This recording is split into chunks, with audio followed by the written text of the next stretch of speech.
John, you look so different.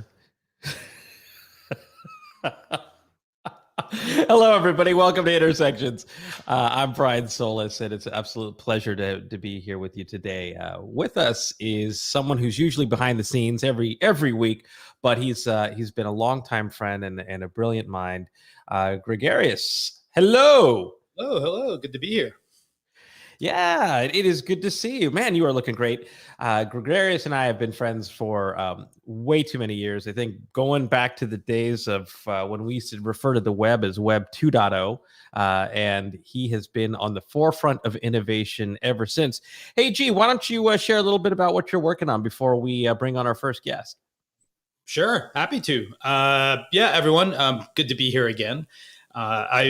Most recently, we just launched my new startup. Actually, it's called Zealous. It's a community live streaming platform. So it's designed specifically for shows like this, but to add a new level of interactivity. So we let creators and influencers monetize going live with their fans and their audience. Awesome. We're going to have to get into that. I think our first guest is actually going to fit right into that conversation.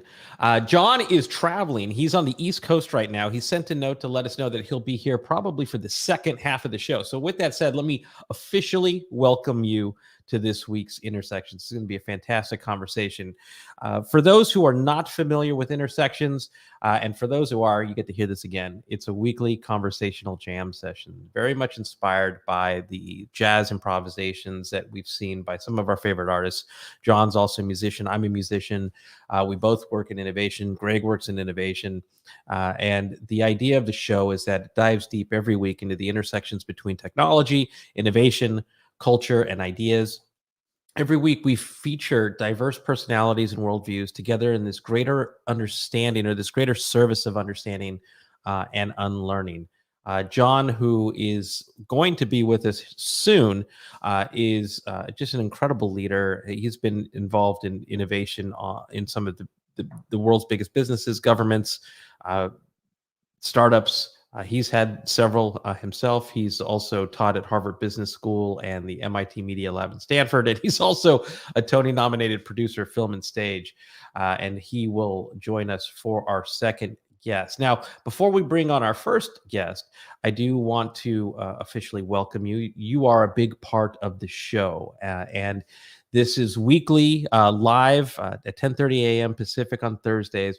But we also have an entire repository that you've seen or you can see at intersectionslive.com. Gee, thanks for sharing that. So please do share where you're tuning in from. Again, this is a community. We'd love to hear from you. We also want to hear your thoughts, your comments, as you hear the insights from our guests. And then also, please do share questions. We do bring them up and make sure that they get in front of each one of our guests. Now, with that said, let's jump right into someone who was sharing a fascinating story about cold weather training. And maybe we might get into that a little bit. He's wow, got quite the trip ahead of him. His name is John Levy. He's a behavioral scientist, and he's best known for his work in studying human connection, trust, and influence. That's a subject near and dear to my heart. A report I wrote, I think one of the first reports on digital influence back in 2011, and really dove into the art and science of understanding influence versus popularity, and the importance of how to create a reverberating effect. If that's even a word, online and then back into the real world. He's also the author of the newly released New York Times bestseller, You're Invited, The Art and Science of Cultivating Influence. John, welcome to Intersections. Thanks so much for having me. This is super fun.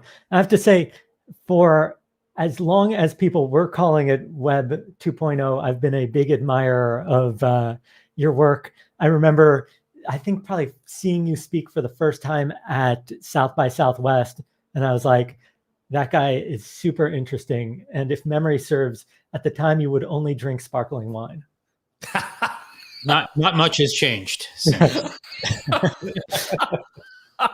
The things you leave behind in terms of memories. Well, yes, John, that is actually true. The truth, though, to get more specific for those who want to know a little bit more about that, it's actually champagne. And it's sparkling wine when I have to.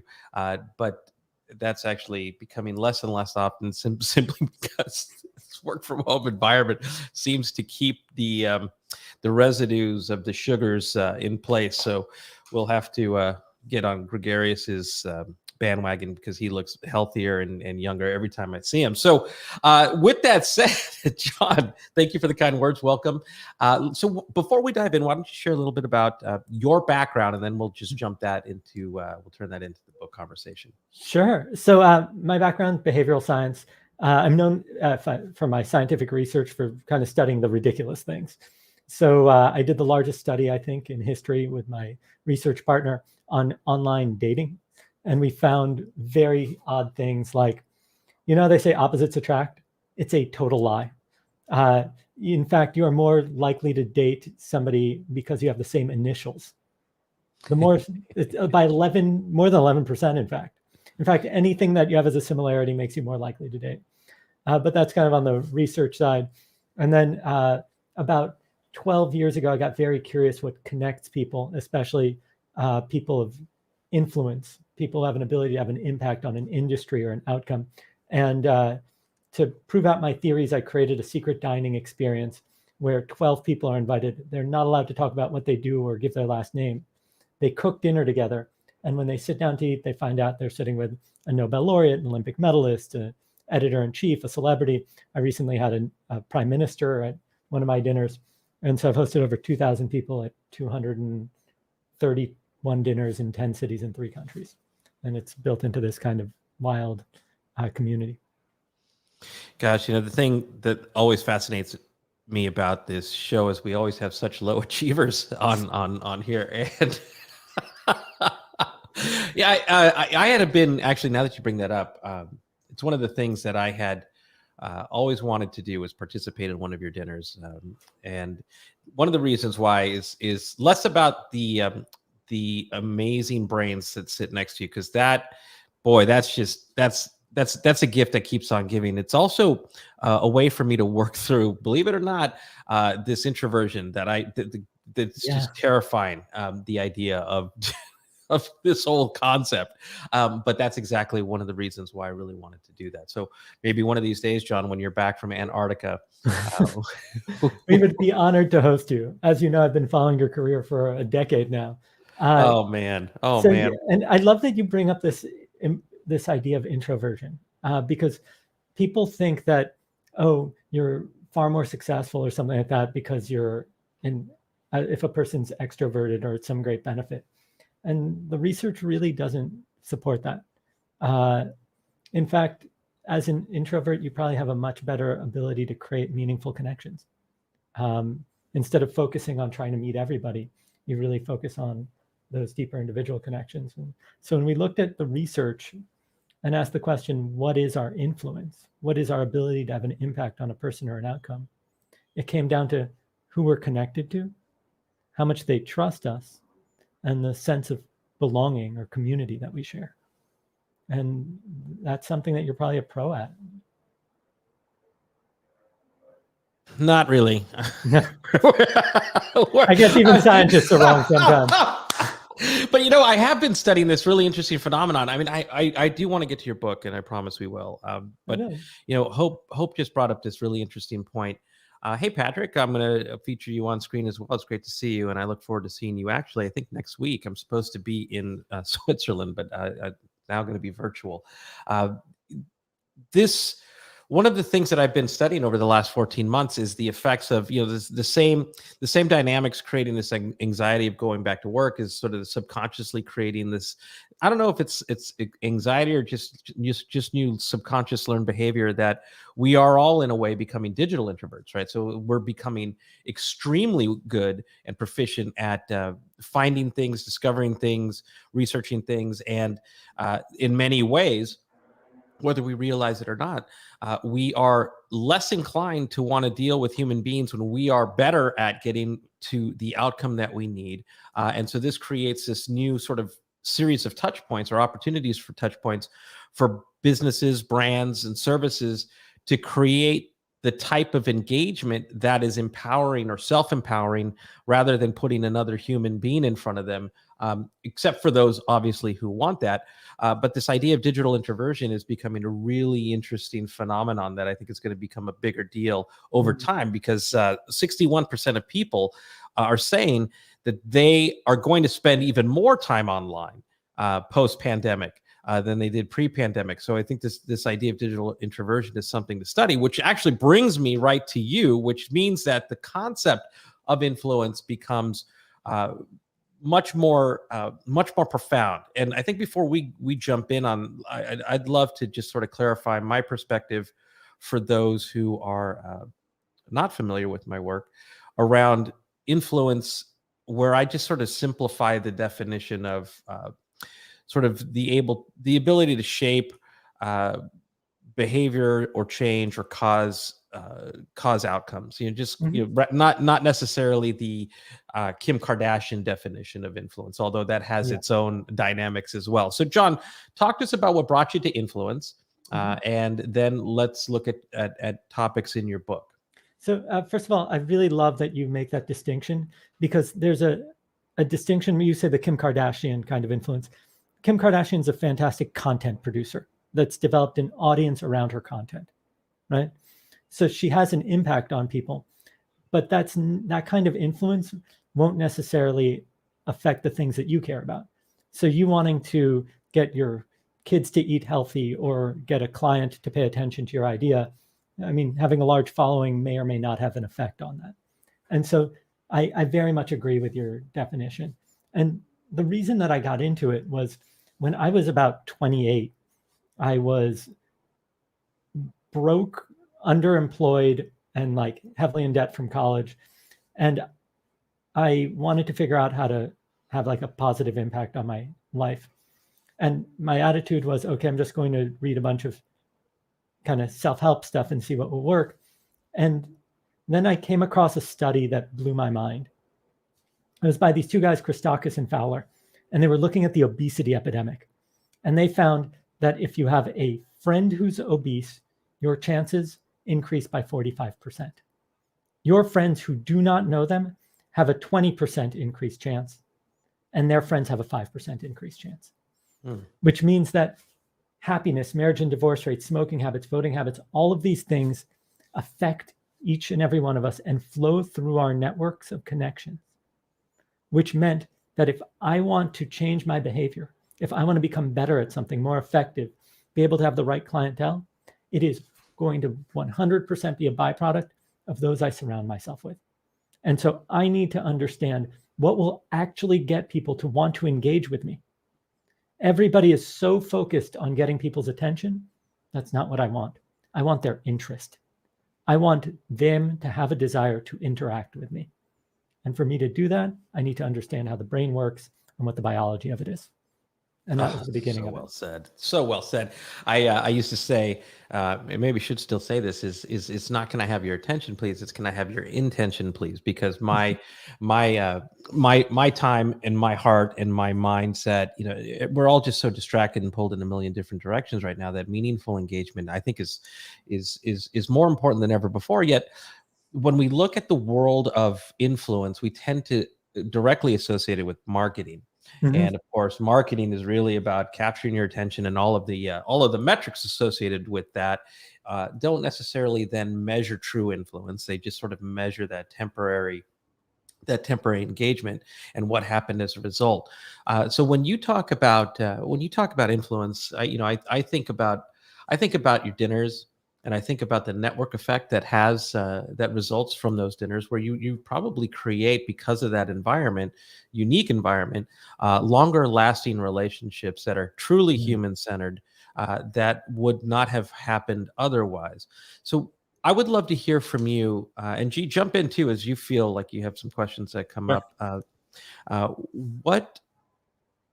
What do we need to think about as individuals when we think about our effects in the world, right? We'll get to the business side of influence in a minute, but as individuals, I think it's really easy to get caught up in the dynamics of needing more followers. You look at TikTok and people are just fighting each other or clamoring over each other for clout.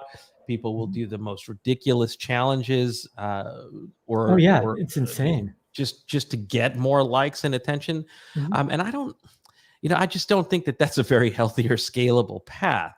So as an individual, help reshape my behaviors so that I surround myself with better individuals to take me on a different path towards meaningful influence. Help me understand where I'm standing at the intersection, and keep me from going the wrong way. So I think the first question is what's important to you and what you're looking to accomplish, right?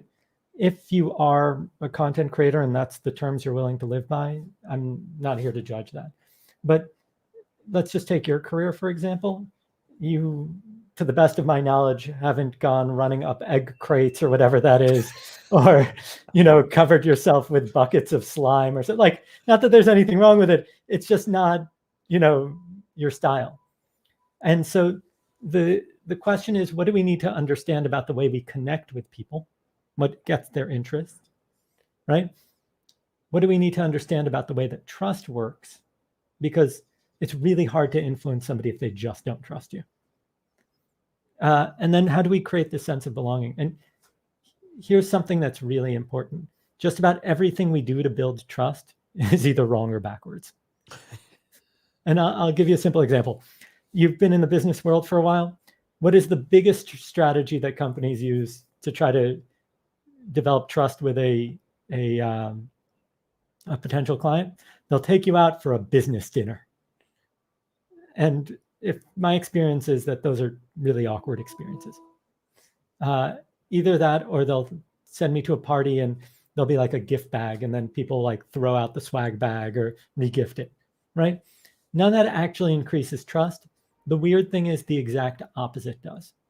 And it's called the IKEA effect. And it states that we disproportionately care about our IKEA furniture because we had to assemble it. And so anything we invest effort into, we care about disproportionately. And this is the key factor. For us to build trust, It's interesting. we actually have to invest effort into one another. Can I ask a question related to that, John? Oh, please, go for it. As you were speaking, I think part of what you've described, a lot of what you're describing, actually, I think is like this subconscious effects of influence. Mm-hmm.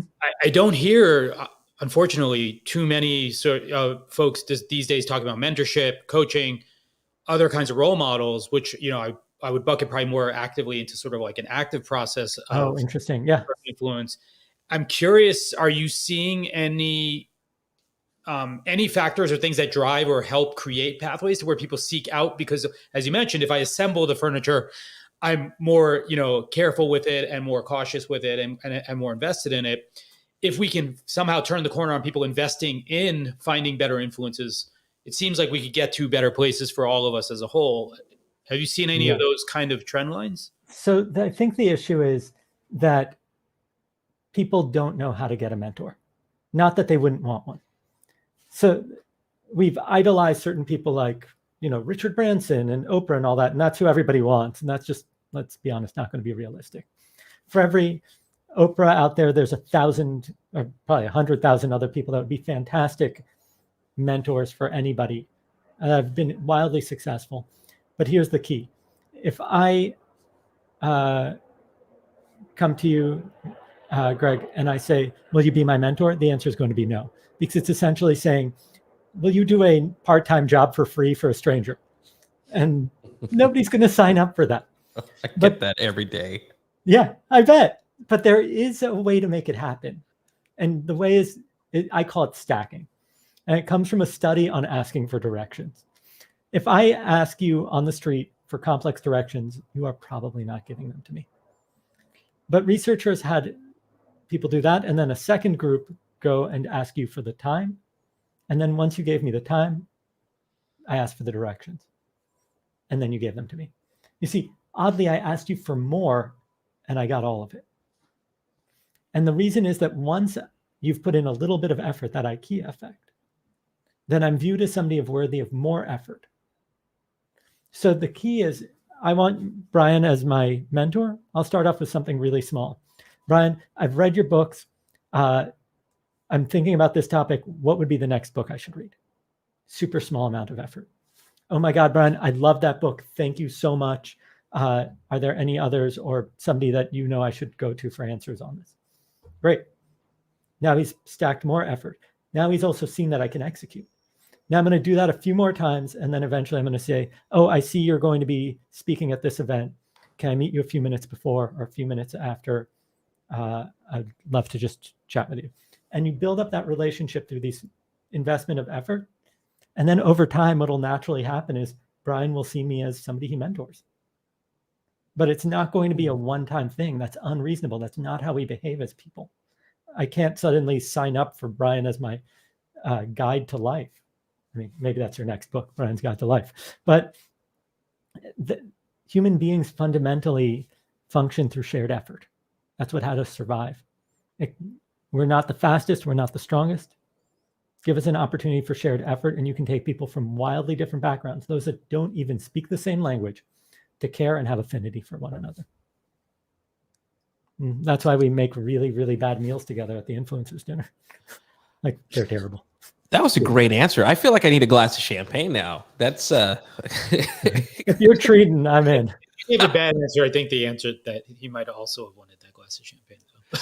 I mean, John, I don't know if you have a little extra time, because our next guest is actually someone whom I'd love to bridge over as well. Sure. Because he's the quintessential definition of business influence, and I mean that in the most loving way. And so the reason why I bring him up is because I want to follow on your point, which is there's also this idea of virtual mentorship too, right? And that it can inspire the mentor to reach mentees in a non-traditional way. So for example, if you follow, his name is Vala Afshar, by the way, and he's my colleague at Salesforce, but he's someone whom I follow as well. And he doesn't necessarily know he mentors me, but he does, in that I follow his work, and I know he's very mindful and thoughtful about the work he creates and shares to shape his community in ways that drive individual growth, happiness, stronger growth mindsets. And so as an influencer, to use that word, the idea then is to invest in your communities to help people grow, learn, unlearn every day by the things you do and create besides your work, as a means of giving back or giving to people, where maybe they might wake up one day, John, and say, I don't even need to meet you 5 minutes before your speech at this conference, because I get so much from just following your work in general. And that's the part where I think a lot of folks who are striving for clout, or measured on these lists for who's the most influential on any given topic, get caught up in the acts of influence and not necessarily the essence of actually what it means. And so I'd love your thoughts on that as well. Here's what I love about what you just said. The first thing is that the most influential people on a topic are rarely going to be the ones that you know well. Not you, but the most influential people in medicine are like obscure researchers who doctors know, right? The most influential people in business like staying in the background and have trillion-dollar funds that have huge implications and impacts. And they're not trying to hide, they just don't necessarily care about the limelight. And so influence is this really interesting thing that, yes, there are people who are very prominent. Yes, many of them are also really smart, but those who have a massive impact are often in the background. And especially if you're introverted, that might be where you sit. So I think that we kind of need to reevaluate this stuff, especially because as somebody who's been on like a whole bunch of lists, I kind of know that I probably ended up on a lot of them because I'm friends with the people who write them, not because I'm that extraordinary. Like the only person who would say I'm that extraordinary is my mother, right? So I would argue though, John, I do think where there's an important part or function for those types of characters in our ecosystem, right? Because the way I've seen it and framed it, and I work in helping people who have some form of influence or expertise sort of try to turn it into a living. Yeah.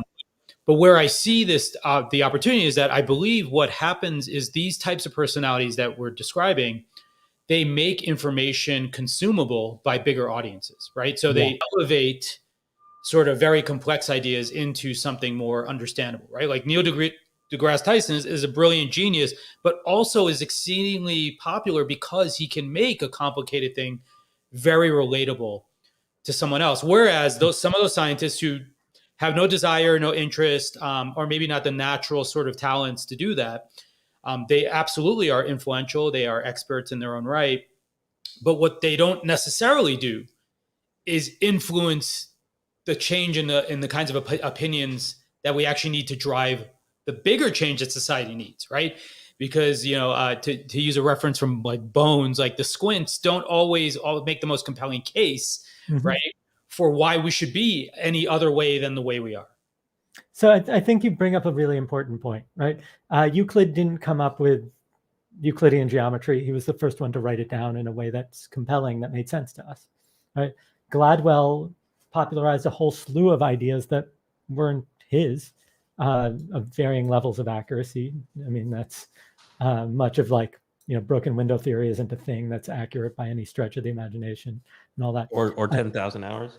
Yeah, that's based on like one scientific study on a specific music school and the number of hours that were practiced. And there's all these caveats to it having to do with flow state can have an effect on. Anyway, neither here nor there. I think you're absolutely right. There are people who are doing the thinking and research in many cases, and then there are people who are really fantastic at being communicators. And I'd actually put myself, John, hello. I'd put myself more on the communicator side than the actual research side. The fact is that there are people who are fantastic researchers who do way better work than I do. And I'm better at taking a lot of disparate ideas, putting them together and kind of sharing it with an audience or communicating it. Yeah, that's well said. And John, welcome to your show. Thank you. It's great to be here. I'm dialing in from rainy Connecticut, and there's never a dull moment around here. And John, I'm looking forward to hearing more about your work on another occasion.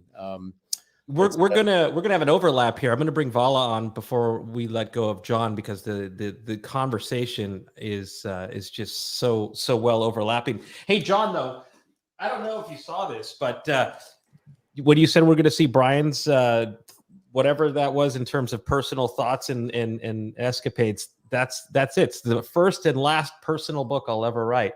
It came out and is probably more relevant in this pandemic world than it was before the pandemic. But with that said, John, I'm going to bring on Vala. Hey, Vala. Hi, everybody. How are you? Oh, a tie. I'm so impressed. I feel so underdressed. Oh, look at this. I love putting a tie on when I'm at home. It's great.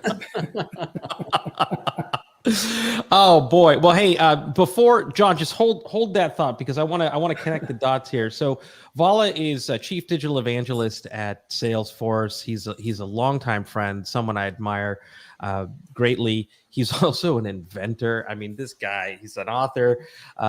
He's just an incredible brain and an incredible personality. But Vala, I'm not sure if you heard some of our conversation, but this idea of building community around this growth, not just for the individual, but the community as a whole, right? That idea that community isn't just about belonging, it's about what we do together that makes that belonging matter. And I think that you're sort of this quintessential example of what it means to be the light in a very noisy and chaotic world online. But I don't know that you would ever call yourself an influencer. Even though in many ways you are. So John and Vala, one thing I'd love to hear, Vala, from you was just sort of your journey to where, I mean, gosh, we could talk about this for hours, but at a high level, your journey to where you are today and sort of like what inspires you every morning, because you give so much to so many. And then John, I'd love to hear your reaction to that. Well, thank you for the kind words. What start with such a deep question? I'm a first generation immigrant refugee. I was born in Iran, and there was civil unrest when I was 10 years old. So we had to immediately leave the country. It wasn't a safe place. So, in a light switch, and when you're 10 years old, you don't think about this, but I went from living an upper middle class life. My parents had great jobs, in an affluent family, to moving to another country where I didn't speak the language, I didn't play the sports, I didn't have any friends, I dressed funny. I remember going to the first day of school in a three-piece suit because I went to private school in Iran, and in Boston, Massachusetts, kids didn't go to school with three-piece suits. But lived in a two-room attic for 4 years. My father couldn't join us right away, and when he did, even though he had 2 master's degrees, spoke fluent English, he couldn't find a job suitable to his education and experience. So he ended up working as a night guard, a third shift, midnight to 8. So I remember getting up in the morning, going to school while he's coming home, and he had a big smile on his face. Never, and he did that my age right now. So imagine you move to a new country in your mid 40s, and he was a general manager at Petrochemical Oil, leading a 10,000 person company, and he was now doing third shift. So what motivates me is I saw my parents shatter their livelihood, but yet hold on to optimism and joy, and put family first ahead of everything else, which meant working 7 days a week, 2 jobs for 25 years. It took us about 10 years before we could afford to buy a house. So now, because of their hard work, I live a life of privilege. I went to school, undergraduate, graduate, worked for an amazing company. And after a couple of decades of working hard, I now get paid for my mind versus my time, which is an incredible privilege. So, long answer to your question, I don't know, subconsciously, I think about my dad and the hardship he went through. And I just think that you and I have a gift in terms of you, John, everyone on this call, I suppose. And we should just recognize the privilege and be thankful and give as much as we can. I can never repay my parents for what they went through, but I'll do my best to make them proud. Brilliant. Sorry, long answer. I apologize. Wow, what a story. Yeah, no, I could have kept listening. Mr. Levy. Yeah. So in response to that, I first of all, how can I respond to something like that? That what amazes me is there's this concept of locus of control, right? What we view as in our power and our ability to have an impact on. And what's really clear, based on the way that Vala shared the story about his dad, is his father had an incredible view of his own locus of control, like what he could have an impact on. He had an impact on his attitude. He had that smile. He had an impact on ensuring that his son could have a good education, and was fully empowered. And in general, when we look at the research on this, people who feel like they have a very low locus of control end up kind of having less satisfaction, right? They feel more helpless. And so I think that he set a really incredible example, and what an amazing attitude to have. At my age right now, I had to go start from scratch in a foreign country where I was probably viewed as a second-class citizen or things like that. I don't know if I'd be able to handle it as well. That's a lot. That is a lot, especially with a family to take care of. Super impressive. I can resonate, Vala, with your story a great deal. We're not exactly parallel stories, but both of my parents left China with great foresight in 1949 to escape this little Maoist uprising in China, and settled in the United States with uncertain strategies about how they were going to plant their roots. And I grew up, with this cognitive dissonance, which you've experienced as well. My version was growing up with Confucian-oriented intellectual parents in Long Island, New York, suburban Long Island, and having every day to be this little astronaut going from the Confucian household to the, Long Island in the 50s and then back again. And I think that gave me kind of the cognitive diversity to kind of look at things from a different perspective, no matter what, and also to combine things. And so, I've always been a double major. I've always combined, smushed things together, disrespected boundaries. And I think the other thing that it helped me to see was that you could experience radical discontinuity in your life, as my parents did, because they lost their home, their country, their language in their 20s. And nevertheless be very successful. But at the same time, it forced me, just as it did in your moving comment, to have deep empathy and a sense of filial pride and also obligation, in a sense.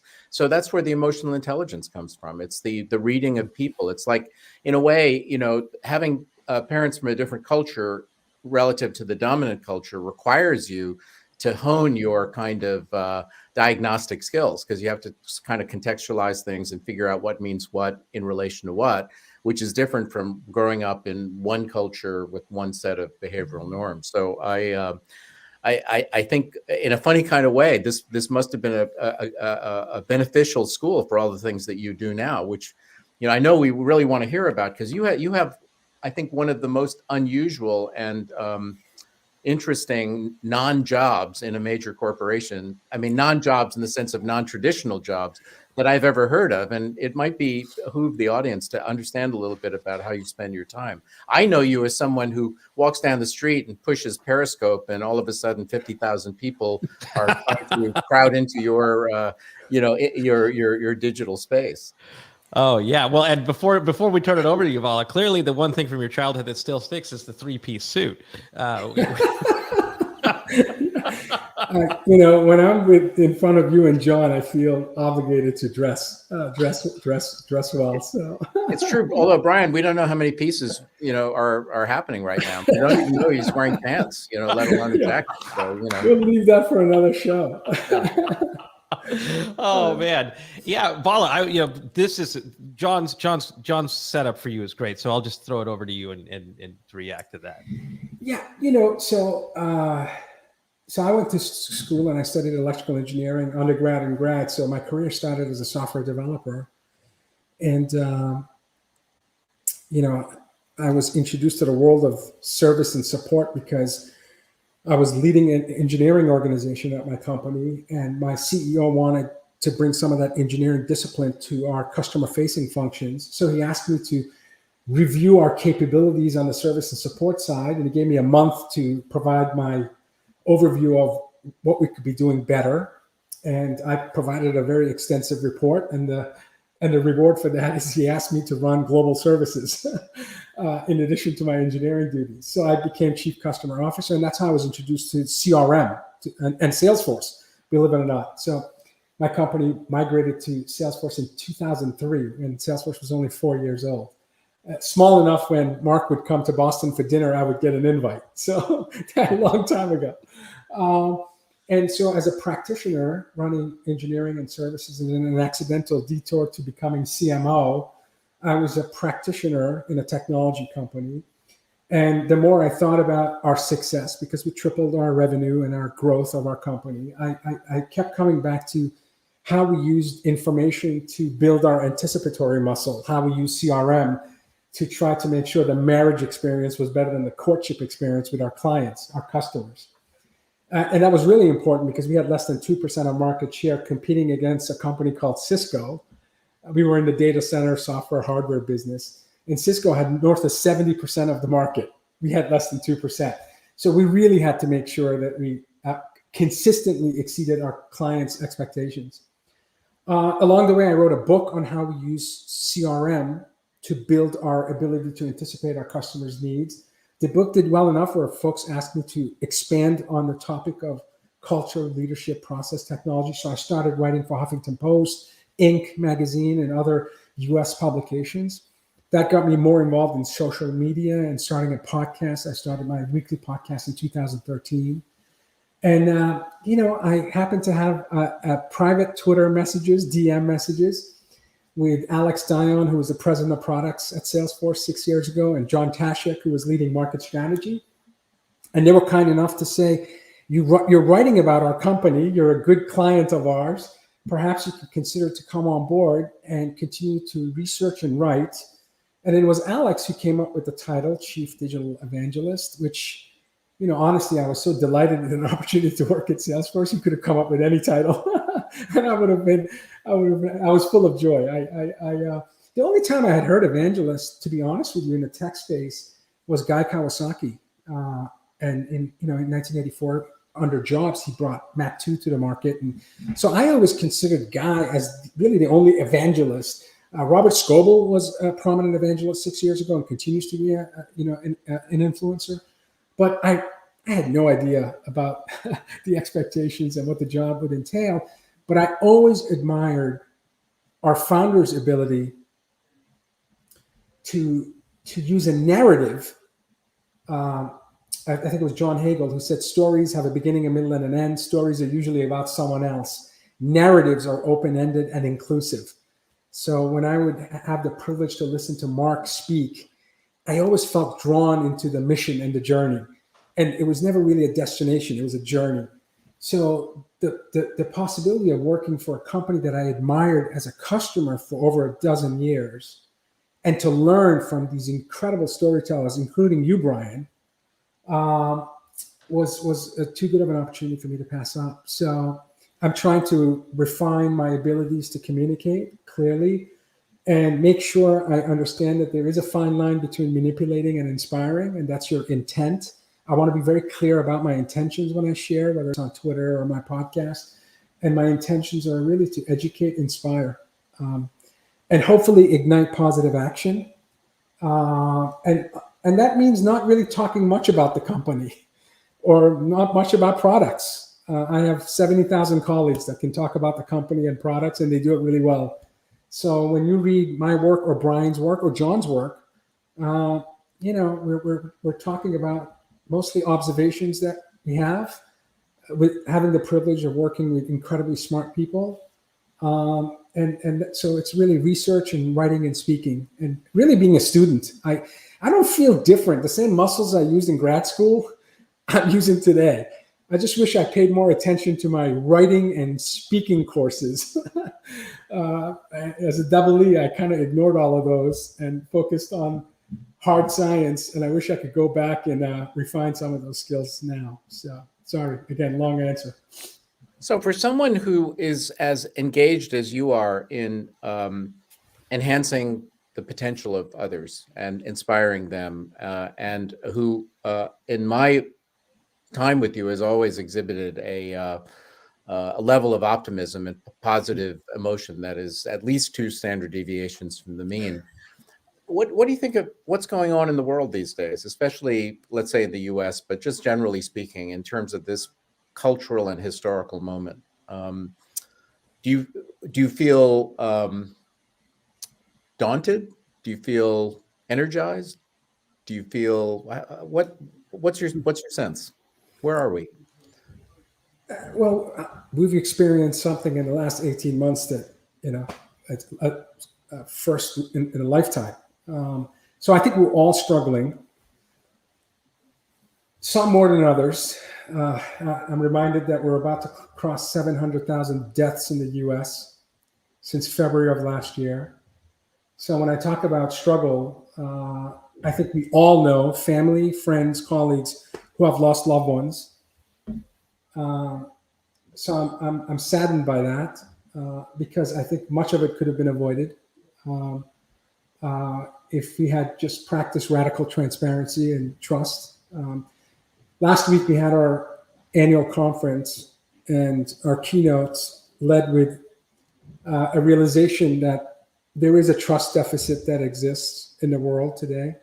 Certainly, the pandemic, opened our eyes in terms of the maturity of science and communication and politics and society as a whole, dealing with perhaps the first time ever the entire world was working to solve one problem.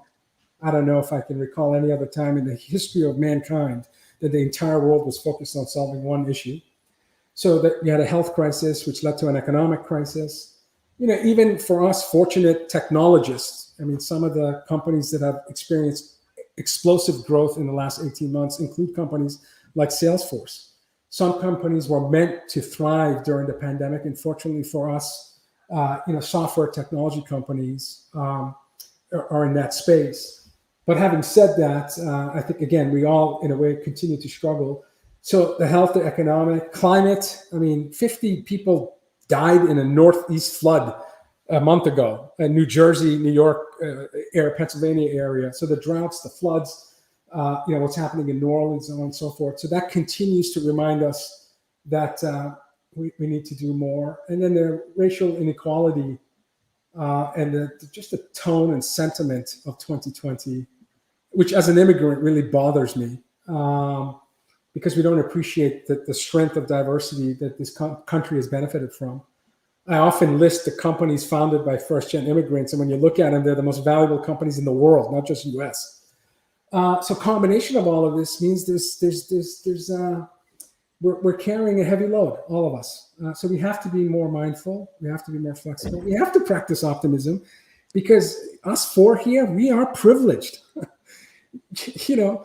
Don't take your good health for granted. Don't take working for a great boss for granted. Don't take a company that provides you steady income for granted. I think if you reflect on where we are compared to so many, you should be 2 standards deviation above the average level of optimism, because we're the fortunate few, and hopefully we can provide, some value to the folks that volunteer to connect with us. And so I think it's a privilege to have, like this show. You have a regular audience that tunes in every week and listens to you and Brian and team. And that's an awesome responsibility. You carry a heavy load, because ultimately your goal, I know your goal, John, is to leave people better than you found them, which means I know you put a lot of effort in this show to make sure that after that hour, there's something that someone can walk away with, which makes them better before they tuned into your show. So that's why all the grays, that's why, I wish, I feel a lot of pressure to continue to try to be relevant and honestly to be remembered. I have 3 kids. They've never read my book. They don't follow me on any of my social networks. So 18, 15, and 11. And I have my fingers crossed that someday one of them or all of them will look back and say, Dad tried to make the world a better place. That would be an awesome gift. I look forward to that day. That's the ultimate accolade, huh? That is the ultimate. Yeah. They're my life's purpose. Everything I do, I suspect it's true for any parent would say that. But I'm telling you right now, I'm completely ignored. And you want to talk about influence? I have 0 influence at home. I take the trash out. I do the dishes. And any attempt to garner some secondary gain only creates more distance and makes it more certain that you won't get those accolades. So you have to be a Buddhist about it, really. Yes, it's a very humbling experience, because at home, I think even the dogs have higher preference than I do. Don't get me wrong; I have a loving family, but. Well, it's interesting you say that, because I think it's been a time when we've refocused on the relationships that we have immediately at hand. We've gotten into our pods. We, as the Crosby, Stills and Nash song goes, we've gotten to love the one we're with, because we really don't have much of a choice. But also, if you think about rebuilding society, or rebuilding a sense of trust or some sense of congenial norms, it really has to start with our ability to relate to one another in the face. It's ironic to say this on a Zoom call or a StreamYard call, but we need to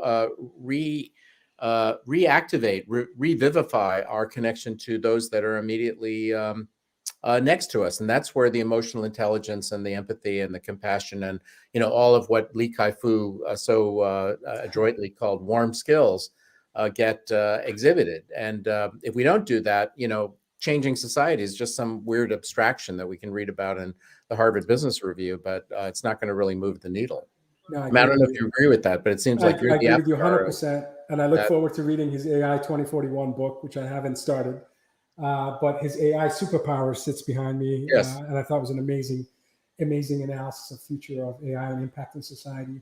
And this is why, for my company, for Brian, myself, and my 75,000 colleagues at Salesforce, the most important core value for us is trust. The silver lining in perhaps with the pandemic is that we are spending more time with our loved ones, in many ways forced. But this, to be able to go and watch my daughter's volleyball game or my son's basketball games. Brian and I were on the road 50% of the time pre-pandemic. So I missed a lot of family milestones, a lot. So I'm more closer to my family, but also closer to our clients, our customers, our partners. I like Rachel Botsman's definition of trust. She lectures at Oxford, and she divided trust into two components: competence and character. And she said competence is a combination of your capability and reliability. You want to consistently show you're reliable. And character, she divided into integrity and benevolence. And I love the word benevolence, your intent. What is your intent with that tweet, with the podcast, with the blog, with the book? And if your intent is to add value, we're all, I guess, in the business of selling, but, as you all know, if you want to be successful and build a community, you have to consistently deliver value and not try to hard sell your point of view, your product, your company. It's a longer game. You have to be patient. But over time, when you do that, first you create a personal learning network because you connect with like-minded people who are also giving. And, if you maintain, as our founder said, a beginner's mindset where you're open to new ideas, when you're willing to change your mind when confronted with data that may be opposite what your long-held beliefs, but accurate and true, that's really the lesson for all of us in the last 18 months, is to be open-minded, more empathetic, more flexible, and willing to give more than we take. Those are wonderful benchmarks for, they explain perfectly why the level of trust in government has plummeted of late. There have been some recent surveys that show, even in the most supposedly enlightened liberal democracies, that the level of trust of institutions in general is at a historic low. But it's also kind of like the checklist for how to rebuild trust, in a sense, because if you turn every one of those four values or those four attributes into an action plan, you actually have something to grab onto, as opposed to just smiling more toothsomely and saying, trust me, it'll be fine. I recommend Andrew Yang's book, Forward. He talks about how to reestablish trust. And he actually has a chapter that speaks to power actually negatively influences our brain, the way we think. The more powerful we become, the less open-minded, less accessible, less willing to, hold on to your ideas lightly, your core values tightly, but your ideas lightly. And he talks extensively in his book. I'm not doing it justice. So that's why I say read the book, about how we should consider reestablishing trust. Which makes it all the more ironic that our popular culture pushes us in the direction of power, money, position, status. Look at the popular TV shows, Succession and Billions and so forth and so on. Glorifying. So it's the pornography of power, in a way. And yet I think we would all agree that there's a paradox there, because the more of that you have, the less of some really important stuff you have as well. So listen, Brian, I'm going to pass the baton to you, because I know you and Vala go way back, and curious to see what you guys have to say to one another. Oh, absolutely. Well, we're almost out of time. I feel like, Vala, can you stay for another hour? But for the last 4 minutes, I want to get one last point in, because you said something on Twitter the other day that I haven't been able to get out of my head. We always talk about how much these times have accelerated transformation, and also the adoption of things that were on the roadmaps for many organizations, 5-10 years out. And it was just simply said, it said, wake up as if it's 2030. And the idea of shifting that conversation around from, hey, the world has accelerated, to, but have you changed your mindset? Are you making decisions now in a 2020 mindset or in a 2030 mindset? Because they're radically different. And I would just love to hear your take on the meaning behind wake up as if it's 2030. Yeah, I think the biggest blind spot that we had in business was understand the importance of decentralization. And when in Light Switch, February, March, the world went completely decentralized, for the most part, digital only, like our company. Brian and I received a note from our legal officer first week of March 2020. You can't come to the office. You can't travel. Stay home and do your job.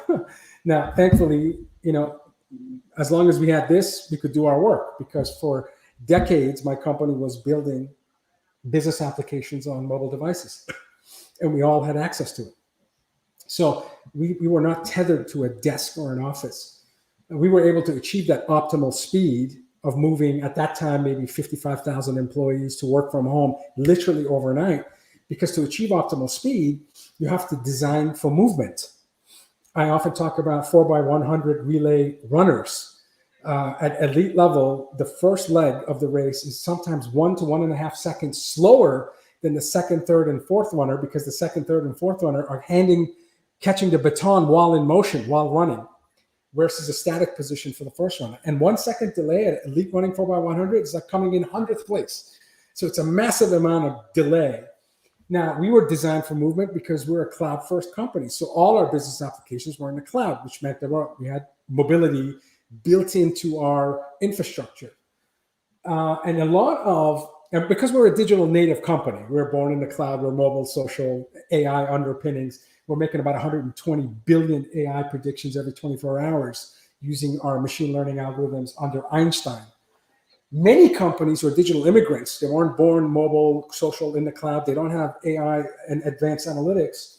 They're starting at a static position, so it's harder for them to achieve speeds that are relevant in this decentralized, hyper-connected, knowledge-sharing economy, which for the most part is maybe not digital only, but digital first.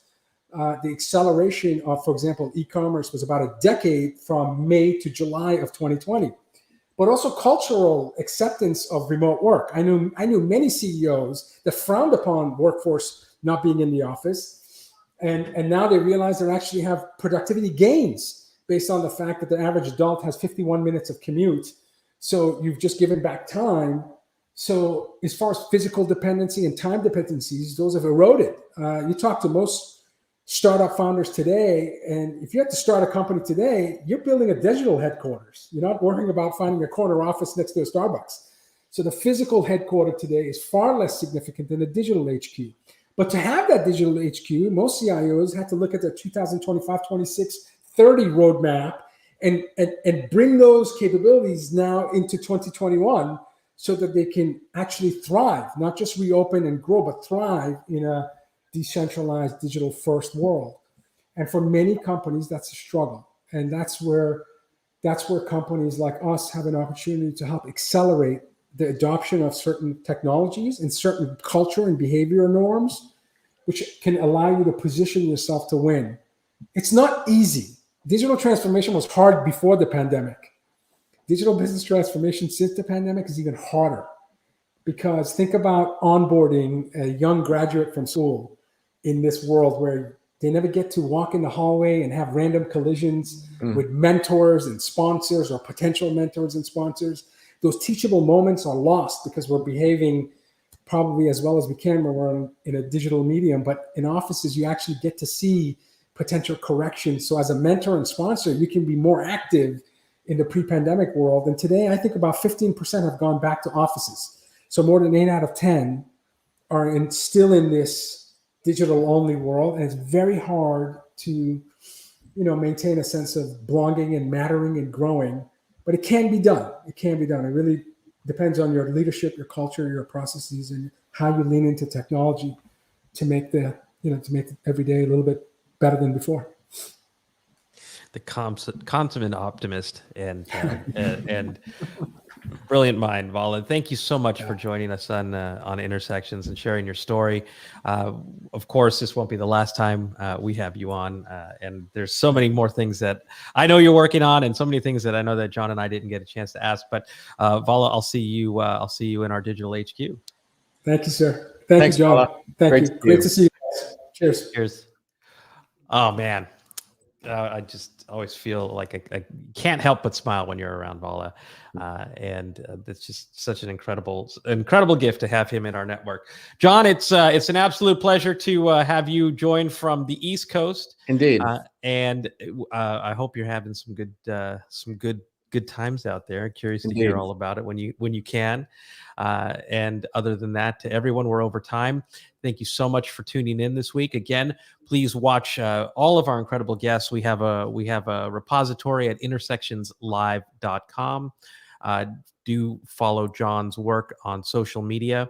Also, please read his column at Forbes. You can find his website at johnkeo.com. You can find my site at briansolis.com. And we will see you next week. Have a great week, guys.